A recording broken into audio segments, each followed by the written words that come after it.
오히려 너무 무덤덤하게 보는 사람은 그게 되려 이런 영화를 재밌게 못 보는 거예요. 약간 윽윽 하면서 봐야지 그게 이런 영화를 재밌게 즐기는 거예요. 그게 너무 심하면 안 되겠지만 이 영화는 딱 적절한 수위, 시나리오도 모범적이고 이런 수위 부분에서도 딱 적절했다. 괜찮네요. 영화가 정말 괜찮습니다.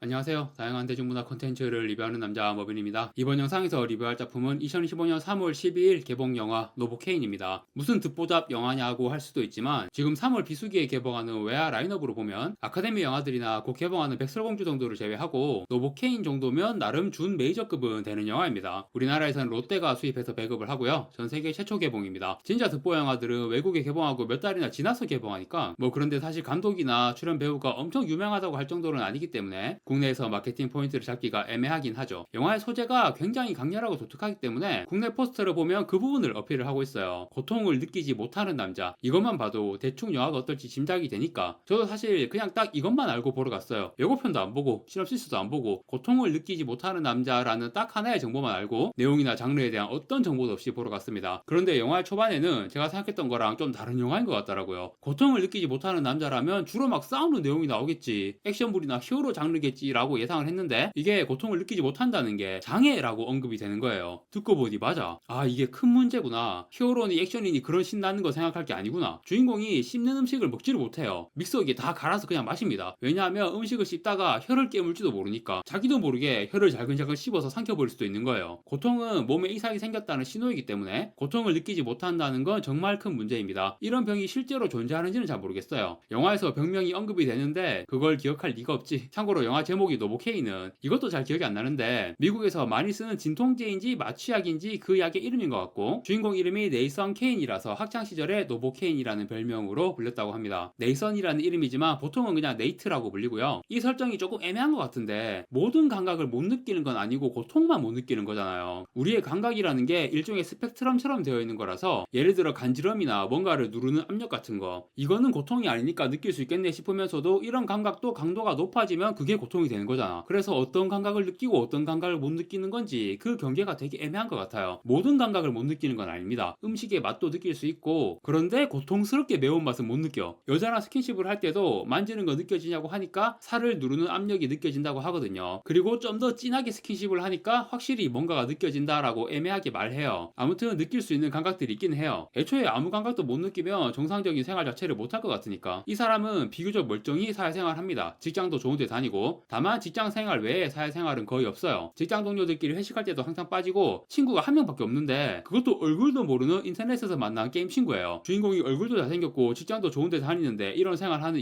이유가 이거라고 정확하게 나온 건 아닌데 아마도 활발하게 외부 활동하다 보면 다치거나 그런 일이 더 많이 생길 수 있으니까. 이 영화를 보면서 특히 좀 신경 쓰였던 게 이 주인공 네이트는 살다 보면 자기도 모르게 다치는 일이 많을 테니까. 미국 병원비 비싼 걸로 유명하잖아요. 물론 좋은 직장 다녀서 보험으로 어느 정도 커버는 될 테지만 까딱 방심하면 병원비 때문에 파산하는 인생이 될 수도 있겠다, 그런 생각이 막 드는 거예요. 네이트는 다치는 건 아무렇지도 않게 생각합니다. 아프지가 않으니까. 하지만 통장 잔고가 줄어드는 건 확실히 느낄 수 있는 심리적 고통으로 다가오겠죠. 아무튼 이 영화의 주인공 네이트는 정말 삶에 큰 문제가 될 수도 있는 장애를 가지고 살아가는 캐릭터이고 그래서 큰 문제가 생기지 않게 조심조심 소극적으로 살아가는 모습을 보여주는데 이게 영화의 초반 내용이에요. 사교 활동이 사실상 없는 삶이라서 당연히 연애도 안 합니다. 그런데 직장에 살짝 마음에 두고 있는 여직원이 있어요. 이 영화의 여주인공이고 이름이 셰리입니다. 결국 용기를 내서 셰리하고 데이트를 하게 됩니다. 첫 데이트에 되게 좋은 분위기가 되어서 바로 그날 잠자리까지 하게 되거든요. 제가 아무 정보 없이 이 영화를 봤다고 했잖아요. 그래서 초반 내용 전개를 보고 이 영화는 장애가 있는 남자의 훈훈한 로맨스물인가? 그런 생각까지 했어요. 그런데 첫 데이트 다음날부터 본격적인 이 영화의 내용이 시작됩니다. 주인공이 일하는 직장이 은행인데 3인조 무장 강도가 쳐들어옵니다. 이놈들이 이제 금고를 털고 경찰과 대치하는 상황에 대비해서 인질 한 명을 데려가요. 그 인질은 당연히 여주인공이 셰리고요. 네이트는 셰리하고 데이트하고 잠자리까지 한 이유라서 원래 직장생활 외에는 방구석에서 게임만 하는 인생이었잖아. 그런 인생에서 셰리란 여자가 등장한 게 어떤 의미겠어요. 그야말로 자기 삶에 빛을 내려주는 존재, 한 번의 데이트로 가장 소중한 사람이 되어버린 거예요. 그래서 이때부터 셰리를 구하기 위한 네이트의 물불 안 가리는 추격전이 시작됩니다. 그야말로 온몸을 던지는 저돌맹진 추격전. 소재는 독특한데 플롯은 심플, 재밌어요. 굉장히 재밌고 그리고 플롯이 심플하다고 했지만 반전이 하나 들어있거든요. 그런데 이 반전마저도 아주 심플해요. 하지만 영화를 더욱 더욱 재미있게 만들어주는 아주 효과적인 반전이고, 이 반전으로 인해 캐릭터들의 관계성에 입체감이 생깁니다. 킬링타임용 오락 영화로는 굉장히 모범적인 시나리오다. 하지만 시나리오의 재미와 더불어서 이 영화의 핵심은 고통을 느끼지 못한다는 주인공의 독특한 설정이죠. 이거는 절대 영화의 단점이 아니고 무조건 핵심적인 장점이에요. 하지만 어쩔 수 없이 호불호는 갈릴 수밖에 없다. 불닭볶음면 매워서 못 먹는 사람 많잖아요. 하지만 그런 이유로 불닭볶음면이라는 제품은 형편없는 제품이다 라고 점수를 깎을 수 있습니까? 이 노보케인이라는 영화도 마찬가지입니다. 이 영화를 보고 아 나 이런 거 못 봐 최악이야 이렇게 반응하는 사람도 많을 거예요. 하지만 불닭볶음면의 매운맛처럼 절대 이 영화의 단점이나 부족한 점이 아니라는 거. 그리고 제 생각에는 수위 조절을 적절하게 했습니다. 잔인하고 끔찍한 장면이 많이 나오긴 하지만 엄청 막 선을 넘을 정도는 아니에요. 사실 저도 이런 스타일의 영화를 기본적으로 좋아하긴 하지만 그렇다고 또 엄청 무덤덤하게 잘 보는 것도 아니거든요. 예를 들어 미이케 다카시의 오디션 볼 때는 진짜 힘들었어요. 물론 오디션은 워낙 어릴 때 본 거라서 지금은 좀 다르긴 할 것 같은데, 아무튼 그런 제가 봤을 때 노보케인 이 영화는 정말 약간 고통스럽긴 하지만 그렇게 심하지는 않은, 그리고 이 약간 정도는 있어야 돼. 오히려 너무 무덤덤하게 보는 사람은 그게 되려 이런 영화를 재밌게 못 보는 거예요. 약간 윽윽 하면서 봐야지 그게 이런 영화를 재밌게 즐기는 거예요. 그게 너무 심하면 안 되겠지만 이 영화는 딱 적절한 수위, 시나리오도 모범적이고 이런 수위 부분에서도 딱 적절했다. 괜찮네요. 영화가 정말 괜찮습니다. 특히 굉장히 아이디어가 좋은 내용이 있었는데, 네이트가 범인을 추적하면서 여러 가지 정보를 따라가다가 범인들이 살던 집을 알아내서 거기에 가거든요. 그런데 범인들은 이미 은행 턴 후 다른 나라로 도망치려고 계획을 했기 때문에 그 집은 완전히 떠난 상태예요. 그런데 집을 떠나면서 그 집 구석구석에 무슨 나홀로 집에처럼 트랩을 왕창 설치해둔 거예요. 나홀로 집에가 사실 알고 보면 굉장히 잔인한 영화라고 말이 좀 있었잖아요. 개그 장면으로 연출을 했지만 실제라면 사람이 죽을 수도 있는 그런 끔찍한 트랩들인데, 노보케인에서는 확실히 그런 나홀로 집에 같은 트랩이 얼마나 잔인하고 살상력이 높은지 나옵니다. 그런데 저는 이 집에서 벌어지는 내용들을 보고 되게 놀란 게, 네이트가 혼자 온갖 트랩에 걸려서 몸 여기저기 잘리고 구멍 나는 것만 보여주는 그런 거북한 내용만 나올 것 같아서 빨리 여기 내용이 지나갔으면 좋겠다고 생각했거든요. 그런데 알고 보니 여기서 벌어지는 내용이 이 영화의 하이라이트였고, 네이트뿐 아니라 범인 중 한 명이 이 집으로 다시 오고 네이트의 온라인 게임 친구도 오고 나중에 경찰까지 오거든요. 예상외로 굉장히 재밌고 다채로운 상황들이 펼쳐집니다. 보면서 진짜 감탄을 했어요. 물론 여전히 불닭볶음면 매운맛처럼 호불호는 갈리겠지만 독특한 소재 하나를 가지고 영화 전체 내용은 되게 엉성하게 만드는 경우도 많은데, 이 영화는 스토리 전개되는 짜임새가 굉장히 좋습니다. 예전에 헤모글로빈의 시인이라는 별명으로 불리던 시절에 타란티노 영화 느낌도 있고 제임스 건 초기 작품들 느낌도 조금 납니다. 슈퍼 이런 영화들. 그리고 키게스랑도 좀 비슷하죠. 키게스 재밌게 보셨다면 노보케인도 재밌게 볼 수 있을 거고요. 이 영화 감독이 이인 콤비 감독인데 댄 버크, 로버트 올센 이 두 명이 대부분의 필모를 함께 했어요. 이 영화 보기 전에 제가 이 감독들의 전작을 한 편 찾아봤거든요. 미지의 집착이라는 영화를 쿠팡 플레이에서 볼 수 있는데 이 영화도 엄청 호불호 갈려요. 노보케인에 비해서는 정말 재미없는데 그래도 이 감독의 그 독특한 개성과 스타일이 이 작품에서도 드러납니다. 이거는 외계인 침공물인데 의태 외계인이 등장하거든요. 그런데 형태만 똑같아지는 게 아니라 감정이나 생각, 기억 이런 것까지 다 복제가 돼가지고 의태 외계인이 등장하는 다른 작품들하고 확실히 차별화되는 면이 있었고, 크게 재미있지는 않지만 나름 흥미로운 영화였어요. 노보케인이 지금 굉장히 반응이 좋기 때문에 댄 버크, 로버트 올센 이 콤비 감독이 제임스 건이 그랬던 것처럼 나중에 마블이나 DC 뭐 그런 히어로 영화 대작 쪽으로 진출할 수도 있지 않을까, 아니면 노보케인을 계속 시리즈로 만들어도 괜찮을 것 같아요. 이 영화 결말을 보면 속편 시나리오도 아주 간단하게 구성이 될 수 있고 시리즈화 할 만한 충분한 재료들이 있습니다. 유일하게 걱정되는 건 주인공의 병원비. 이런 비슷한 내용으로 시리즈가 이어지면 항상 마지막에 주인공이 병원에서 몇 달을 누워 있어야 하는데 영화의 마지막 즈음에는 온몸이 망신창이가 돼버리니까 그 병원비를 절대 감당을 못할 것 같습니다. 그런 현실적인 부분을 영화적인 허용으로 무시하면 시리즈도 충분히 가능하지 않을까. 이 영화의 출연 배우, 처음에 제가 이 영화의 국내 마케팅 포인트가 될 만한 그런 유명 배우가 없다고 했지만 잭 퀘이드 요즘 나름 핫합니다. 드라마 더 보이즈 주인공으로 유명해졌고 램페이지, 스크린5, 오펜하이머 이런 영화들에서도 봤던 배우고요. 그런데 이 영화에서는 기존의 이미지와는 굉장히 다른 느낌. 배우 외모가 좀 깐족거릴 것 같은 외모잖아요. 그런데 이 영화에서는 약간 소심하고 조용조용하고 젠틀한 성격으로 나오니까 콜린 퍼스 젊은 시를 보는 것 같았어요. 키도 굉장히 크고 목소리 톤도 콜린 퍼스랑 비슷한 느낌. 생각보다 굉장한 포텐을 가진 배우일지도 모른다는 생각이 들었습니다. 여주인공 셰리 역은 엠버 미드선더, 그 프레데터 영화 프레이의 주인공이었죠. 프레이에서 북아메리카 원주민 캐릭터인데 이 배우도 진짜 원주민이에요. 프레이에서도 굉장히 좋았는데 노보케인에서도 아주 매력적인 모습을 보여줍니다. 그리고 스파이더맨 친구 네드 역으로 유명한 제이콥 베들런, 이 영화에서도 비슷한 역할로 나옵니다. 그냥 이런 역할 전문 배우인 것 같고 영화를 더욱 재미있게 만들어주는 감초 조연 역할을 제대로 해냅니다. 자, 이 노보케인이라는 영화 비수기에 만나는 듣보잡 해외 영화처럼 보이지만 사실은 어느 정도 준 메이저급의 영화로 기대보다 상당히 재밌었습니다. 하지만 역시 소재 자체가 호불호가 갈리기 때문에 어느 정도 취향에 맞으시는 분들만 보시는 걸 추천드리겠습니다. 노보케인에 대한 리뷰는 이것으로 마무리하겠습니다. 구독과 좋아요 부탁드립니다. 시청해주셔서 감사합니다.